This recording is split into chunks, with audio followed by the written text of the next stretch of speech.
अस्सलाम वालेकुम बच्चों, उम्मीद है आप खैरियत से होंगे। आज उर्दू में हम पढ़ेंगे तशबीह और उसके अरकान। बच्चों, तशबीह और उसके अरकान को पढ़ने से पहले हम समझ लेते हैं कि तशबीह कहते किसे हैं। तशबीह अरबी ज़ुबान का लफ्ज़ शुबह से निकला है, जिसके मायने हैं मुशाबहत देना। तशबीह की प्रॉपर तारीफ़ देख लेते हैं। किसी भी चीज़ को ख़ास वस्फ़ यानी नुमाया खूबी की वजह से किसी दूसरी चीज़ की मानिंद या मुशाबा करार देना तशबीह कहलाता है। मतलब एक चीज़ को दूसरी चीज़ की तरह कहना। उमर शेर की तरह बहादुर है। यहाँ उमर को शेर से तशबीह दी गई है। उमर शेर दोनों मुख्तलिफ हैं, लेकिन बहादुरी और शुजात की सिफ़त दोनों में मौजूद है, दोनों में ये खूबी है। चनांचे शेर चूँकि अपनी बहादुरी की वजह से मशहूर है, तो उमर को उसके साथ तशबीह दी जा सकती है या तशबीह दी गई है।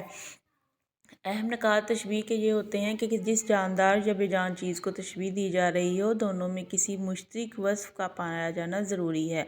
मतलब दोनों में वो खूबी होनी चाहिए जिसकी वजह से दोनों को एक दूसरे से तशबीह दी जा रही है। तो और लिखने या बोलने में तशबीह का इस्तेमाल बात को बढ़ा चढ़ा कर बयान करना होता है। तशबीह के इस्तेमाल से ज़ुबान का हुस्न दोबाला हो जाता है और इससे कलाम में फ़साहत व बलागत पैदा होती है। मतलब पढ़ने और लिखने वाले को अच्छा लगता है, खूबसूरती पैदा होती है। तो बच्चों, तशबीह के 5 अरकान होते हैं। इन 5 अरकान को समझने के लिए यहाँ पे हम एक मिसाल के ज़रिए इनको समझेंगे कि किस तरह से ये 5 अरकान बनते हैं। मिसाल इसमें है, रहील शहद की मक्खी की तरह मसरूफ़ है। शहद की मक्खी बहुत मसरूफ़ होती है, तो रहील को उससे तशबीह दी जा रही है। तो यहाँ पे जिस चीज़ को तशबीह दी जा रही हो वो राहील है। मुशब्बा इसे कहेंगे। मुशब्बा बै जिस चीज़ से तशबीह दी जा रही है, मतलब शहद की मक्खी से दी जा रही है, तो ये मुशब्बा बे है।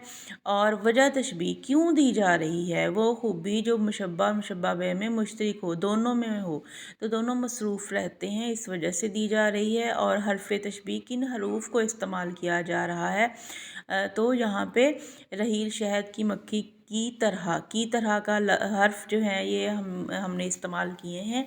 ये हरफ तशबीह हैं। और गर्ज़ तशबीह मकसद क्या था हमारा, मसरूफ़ियत की बिना पर, कि जिस तरह से राहील जो है, शहद की मक्खी जो है मसरूफ़ रहती है, इसी तरह से राहील जो है वो भी अपने काम में मसरूफ़ रहता है।